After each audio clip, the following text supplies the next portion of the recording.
Teknologiimi soqutigisaqarluinnaruit maanna Sisimiuni ornittagaqarsinnaalerputit taannalu taaguuserneqarsimavoq FabLab Qulleq teknikimillu ilinniarfiu KTImi iniutaasa ilaani inissisimasoq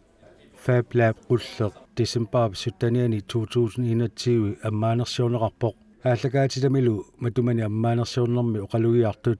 аамалу FabLab-пими сулисут паасисассарсиорфигинеқартут такусақарфигисиннааватит FabLab tuluttuallaqasoq Fabrication Laboratory SIsimiuni Fabrikationslaboratorium qallunaatut kalaallisuungorlugu taasarparput Digitalimik teknologiimillu atortussiornermut tassa imaappo kikkulluunniit atuisuusinnaapпут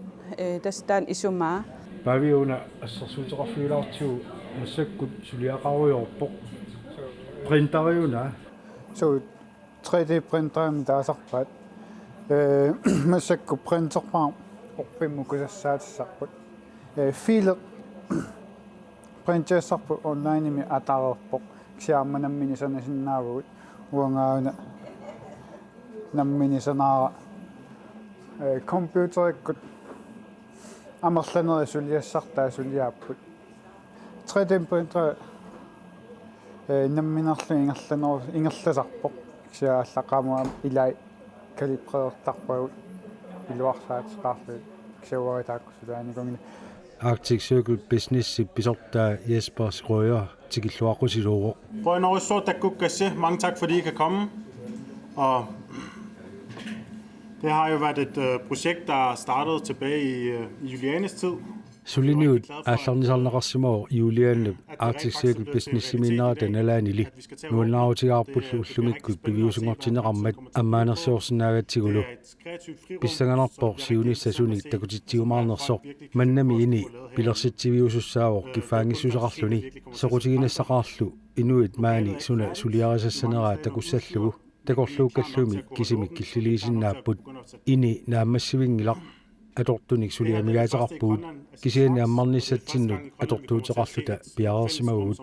манна калааллунаани сиуллерсаавоқ инилу атаатсимаорфиусоқ имааттоқ сиуллерсаавоқ маанилу синнатторуса такорлууккаллу самминеқарсинааппут маани нунами пилерситсисагаани аалларнисаассагаанилу таамааммат нуаннаарутигеқарпут иммиккут қутсавигаарпут аая уггорнералуартумилли тикиссиннаасимангилақ Amma kommuni KTI artikelu pilersitiniarnermi aqutseqataasimasut quttaviruissuarpagut Særligt tak til vores FabLab-leder Nadja immikkullu aamma quttavigaarput FabLab-pimi pisortaq Nadja ammaanersiornissamut piaraasarluni qaangiuttoortarluni weekendtinilu ulapingaatiarsimasoq nuannaarutigaarpullu ammaanissaq iluatsissimammat Jesper Skrøyer oqarpoq Nadja Christiansenilu tunissuteqarfigalugu Tamatuma kingorna folketingimu ilaasortap uqaaseqarnera videokkut immiussar takutinneqarpoq. Nu vil jeg afspille Arias hilsen til os alle sammen, fordi hun kan ikke være her i dag. FabLab pilersineqarnissaanut aningaasassarsiornermi folketingimu ilaasortaq Aya Kemnit Larsen suliniuteqarsimavoq taanskillu finansministeriqarfiat ukiuni sisamani atuuttussamik FabLab ingerlaneqarnissaanut aningaasaliisuusimaroq ammarneqarpoq sinnit pilluaritsit rigtig hjertelig tillykke med åbningen af FabLab i Sisimiut. Sisimiuni FabLab ammarneqarnerani uumammik pisumik pilluangaaritsi ukiorpaaluit qaangiuttullu isumassarsiamiit eqqarsaammiillu aallartilluni piviusungortitsineq isumaqarpunga torraalluinnartuusoq таамаалиллунилу калааллит нунаани тамарми илуақутигинеқарсинаасумик аалларнисааnissamут пиареерсарфиссақалерпоқ folketingimiit анигаасалиуффигинеқарнерпут торраллуиннартууоқ таамаалиллуними нунатсинни инуусутиссарсиорнеқ аалларнисаанерлу таперсерсорнеқарпоқ аамали сисимиормиут алланерсуллу FabLab-пими исумассарсиоқатигиссиннааппут таматумалу пилерсинеқарниссаанут пеқатаасиннаагама нуаннаарутигеқара Sisimiuni аммаанissamut qilanaarsimaaluarpunga taamaakkaluartorli neriuppunga nuannersumi ammaanersiorluarumaartusi uqaannassaangali pilluaritsi tikaarnissassinnullu qilanaarpunga Aya Kemnit Larsen videokkut immiussami takuneqarsinnaalluni taamauqarpoq Maskinaatiqarpunga assingingitsunik atorneqarsinnaasut 3D-skanneri 3D-printerikkut laserskreerikkut taavalu broderimaski symaskiin массаккут принтериорпок сивисунгаатсиармик аммаапеккутаассинагут канунингути иммангертигиссанерсоқ ималуунниит ақиннерусиссанерсоқ канерлу кусанартигиссанерсоқ апеккутааллути сивисуссусаа ассиингиттарпут компьютерикку проқангнуккут илуарсаассинаагуу таакку сулиффеқарфиит илинниартут таавалу сисимиуни иннуттаасут киккуллуун тасса атуисуусиннааппут киккунну таману аммагами киккуннут таману илинниарфик илинниарфиннууннаангитсоқ соорлила KTImi иммақалуун киу тааккуиннаангитсут атуисууссаппут тас имааппоо киналуун соқутингинниттоқ маангарлуни паасиниаасиннаавоқ кану периарфиссақартитсинерсу соонами илусақартуссаагами суна таава торпиут тассами компьютерамингаанни титартага малуунни соус компьютерми унасанарига ааникуа унауанга санаваанаммине программаассиингитсуаторпакка марлуунерусут се принтилеруни принтер программеқарпунаммине тамармииммиккупук маскина программеқарпут сунаалуссанеругут тассунга санариккуилераарлугит такутиттарпаа кануисиккорассанерсоқ сумуиниссеққаанерсут таа туассаартарпуу слайсерлугу таа такутиссаваа кануоқимаатсиинерсоқ канусиуссисум принтиссанерсоқ канус qasmiiterailu atussanaerippu nunatsinni FabLab siullersaat ullumikkut atoqqaartinneqarpoq tupinnangilarlu maani SIsimiuni FabLab nunatsinni siullersaat pingortinneqarmat maanimi lajuaqartut tassaapput inuit nutaaliorussussuseqartut isumassarsiortut qanorlu iliuseqarusussuseqartut FabLab maani KTImi inissisimanera aamma pissusissamisoorpoq nuannarutigaarpullu nutaaliorfik pinguartitsivillu suleqataafigisinnaagatsugum maanimi iliniartut aamma nutaaliorneq sammisarpaan siunissamilu meeqqat atuarfianni atuartuutitta aamma atortalerumaarpaan ilusilersuineq teknikkikkut aaqqisutaasinnaasunnik misileraaneq qularnanngitsumik maani isumassarsiorfiineqarumaarput teknikkikkut ineriartortitsineq sukkangaarmat malinnaaniarneq ajornangajappoq maanilu pingortitneqartussat takorloorlugit pissanganaqaaq maani isumassarsiat piviusungortineqartut suusanersut takussallutigit aamalu meeqqat nutaaliortuunermut makku atortut isigisagut atorlugit suli kayuminnerulersinneqarnissaat naatsersuutigaarput siunissamilu inuusuttatta meeqartattalu pisinnaasatigut ilaatigut pisariaqartitaat maani suliaqarnermi inerisarneqarsinnaasut ukuusinnaappun suleqatigilluni nutaaliorneq tulluarsarsinnaaneq pilersittisinaaneq aamalu isumassarsinermiik piviusungortitinermut pilertortumik alloriarsinnaaneq aamalu alapernaasuseq takorluusinnaasusseqarnerlu kommunimingaanniillu qoyassuteqarfiorusupparput folketingimi ilaasortarput Kimnit Larsen uuma piviusungortinnissaanut suleqataasimanera aningasalisutillu aningasalisutinillu qulakkeerinneqataasimanera pissutigalugu taamaamat aaya maaniingikkaluartoq aamaq aayamut quyaarusuppugut maanilu ulluinnarni suliaqartussat sulilluarnissaannik kissaallutigit suleqatiginissatsinullu qilanaarpugun isumaqarpungalu meeqartagun inuusuttagullu ukua atortut isigisagut eqqarsaatigaluit nutaaliorsinnaanerat periarfissigissaarnerulersinneqarnermikkut yuullimi pitsassuarmik tunissutissutut oqaatigisariaqarlutigit taamaattumik tamassi pilluarit kuanarlu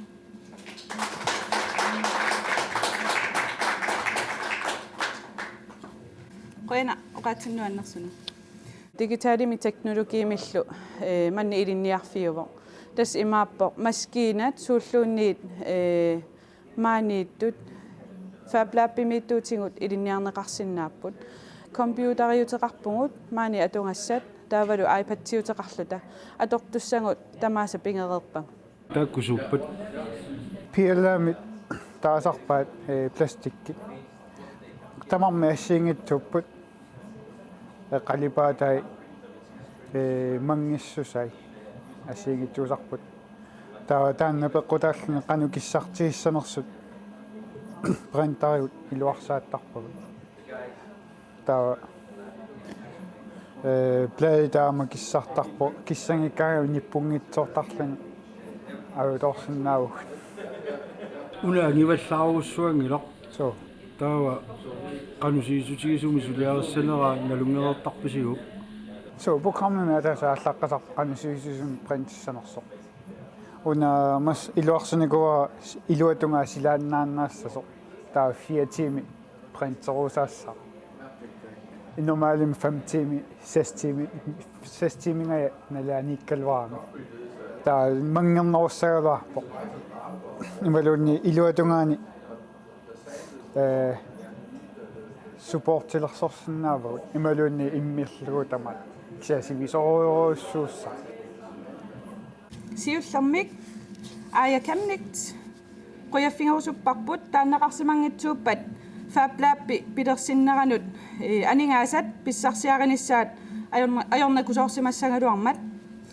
aajallu dansk finanslov med FabLab aningaasaqarnera qulakkeerpaa tamannalu annertuumik quyamasuutingarput assinganik aamma quyaffingerusupparput Jokum Møller FabLab sumiiffissaqartitsimmat aallartisassangaannim pingaaruteqarmat sumiiffissaqarnissaq ingerlatiinnarlugu aamma quyaffingerusupparput borgmester Malik Bertelsen qeqqata kommunialit annertuumik suliniummun tapersersuilluartuumata kommunip atuarfeqarfiinut ilinniarfiinullu taani pilersittinermik teknikkimullu алларпассуартигуллу периарфиссақартитсisuumata quyaffingiнгитсоорусунгилакка уллуиннарни сорпассуартигут qanimut таперсерсуисут Arctic Circle Business FabLab milu aquttisooqatikka FabLab ikiortit biomassuttimillu sulisut minnerungitsumillu FabLab atortuinut алларпассуарнерлу тунгасут ikiuttut bioentreprise Brøndum Arsarnerit KTImi abut IT suliffeqarfipassuillu assingingitsu FabLab soqarnersoq qanorlu atorneqartarnersut nassuiaassutiginangit peqatingilluta qimerlorlungit isumaqarpunga paasisaqarnarnerussasoq soqutiginarnerullunilu misissueruyuunginnitsinnilu eqqaaqqaalaarusuppara FabLab kalaallisut atissaanik siunnersuuteqartitsinikuulluta ajungaanikuuorlu Belinda Camilla Voigt siunnersuutaa Qulleq taayuut isumaa nassuialaassavara Qulleq siulitta nutaaliornermi atortussanillu pilersittinermi ikummatingisimavaat massakkullu FabLab atulernerani qulliup qaamanera kinguaatsinnut ingerlatinneqassalluni oqaatsittaakkunaggasiutingalugit periarfissat qimerloortigit quyana taava massakkut qallunatortaa atualaassavara nu vil jeg oversætte den på dansk. For det første vil jeg gerne takke Aya Kemlit. For uden hende havde det været svært at finde midler til oprettelse af FabLab, og at Aya formodet at få det på den danske finanslov, hvilket vi er meget taknemmelige for. Vi vil ved samme lejlighed gerne takke forstander Jokum Møller for at stille lokaler til rådighed, hvilket var en vigtig præmisse for at starte FabLab op. Endvidere vil vi gerne takke borgmester Malik Bertelsen og Qeqqata Kommunia for at bakke omkring projektet i form af inddragelse af kommunens uddannelsesinstitutioner i et innovativt, kreativt og teknisk miljø. Jeg vil gerne takke for den opbakning, jeg i de daglige dage får fra Arctic Circle Business, FabLab styregruppe, FabLab medhjælper samt frivillige. Og mange andre underleverandører herunder bioentreprise, Brøndum, Arsarnerit, KTImi og abut IT for at nævne nogle få. I stedet for at jeg mundtligt prøver at forklare jer, hvad vi kan have i FabLab, synes jeg, vi får alle sammen mere ud af at se på muligheder, hvad FabLab kan tilbyde selvsyn, så derfor synes jeg at starte med at gå hen og sige på hvorledes man bruger de forskellige maskiner, vi har. Men lige på falderæbet vil jeg gerne fortælle lidt om den konkurrence, vi har haft lanceret i forhold til at finde et grønlandsk navn til FabLab. Vinderforslaget blev Qulleq, indsendt af Belinda, Camilla Voigt-Lagge. Hvorfor så lige Qulleq FabLab? Qulleq er vores forfædres lys, når de laver værktøjer og innovative løsninger, og nu hvor FabLab åbner, skal vi videregive Qulleqs lys til brugerne, som også skal videregives til den næste generation. Med disse ord vil jeg afslutte min tale og lade os sammen gå rundt og sige på mulighederne. Tak.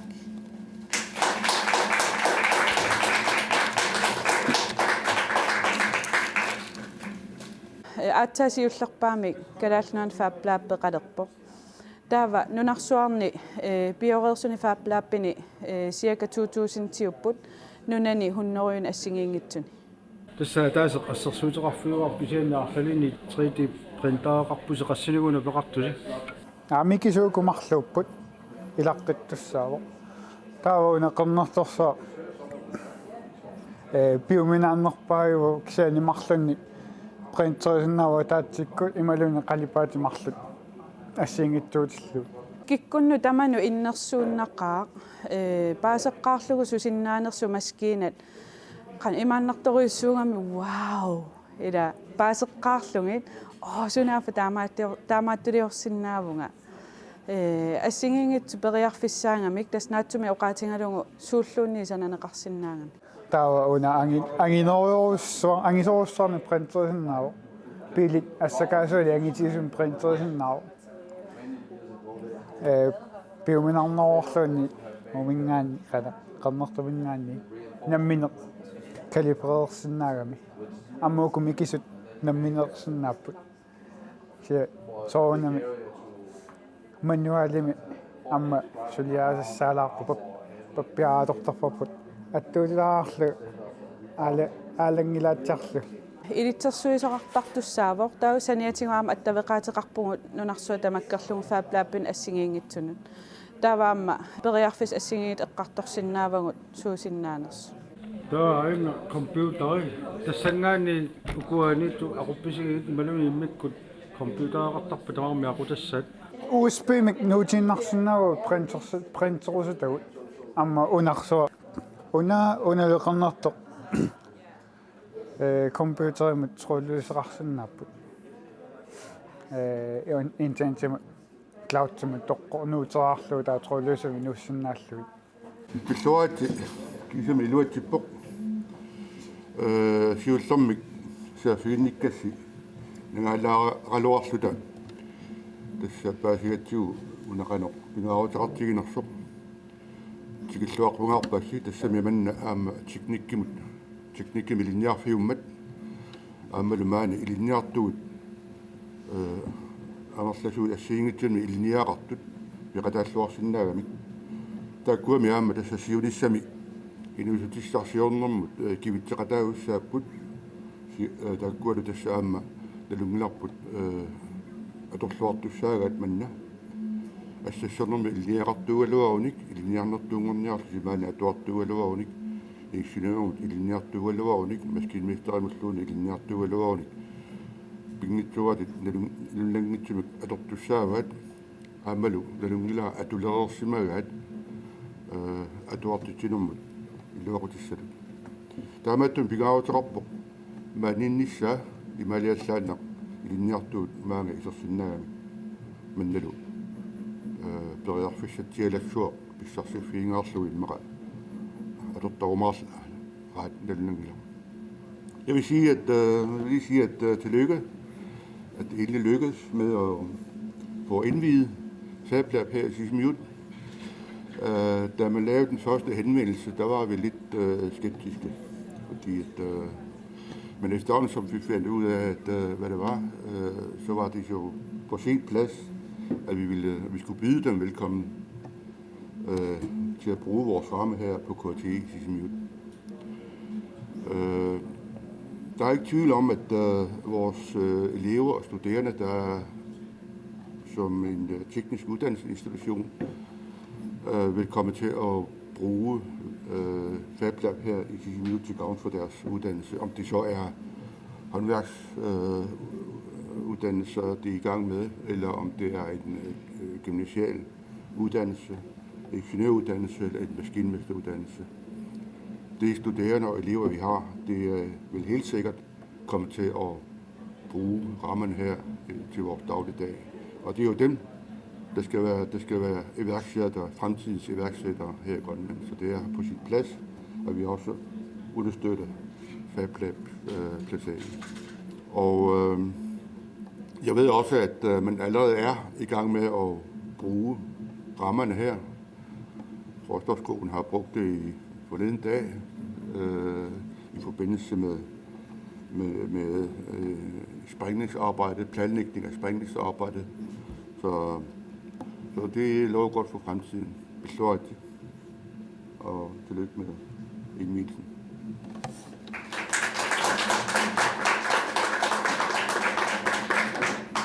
Qissunni pappiaqqani klassit plastikkillu laasarimik killu isinnaava graveerillunilu ima uutarlugi Tässä killoriaannaappu tikku.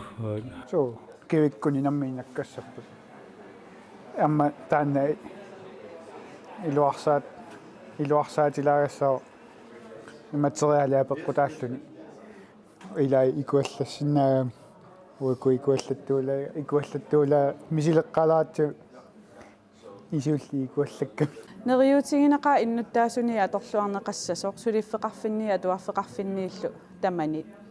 Tas innersuunartoruyussuungami. Tauna massiniqoq nammineq katitiinnarlugu. so tasa aangu printernikuusaa siulli qisuit takussutissalusalaagu ассиингитсуну алорсиннаап граверииннарлу ималун кипеққиссаарлу уаннагусиннаагу Sammilluit qanuyaag нуаннаарауанга нуанерсуусаппа наммини ингерласуллу маскини исииннаарлу нуаннерпу таава программиккуамма сулиааниарлу нуаннерсукасиу ингамми наммини саналлуин аасассат амман инуиаллас тамми сананикуусаа нуанерсуусуппут уллуиннарни аторсиннаа куяссаатит ималуунни каналаарпат атортуллуинарсуут соо уллуиннарсуутина атортуни саналлуи биуминарсаарлуи тамакку сиингиторпассуит уа амма сиуллерми 3D сана ускривилаама виаама сенсориани принтерникуунга сулинивингангилак иан Ulluinnarn ammasarfingut arfinerpingasuni sisamatugaanut taava marlungornam periarfissaqarpoq asooreernerukingorna unnukku qulitungaanut ammasartussaangatta taavalu ulluinnarn periarfissaqanngikkaanni weekendti periarfissaavoq arfinerpingasuningaanni sisamatugaanut ammasartussaangami aama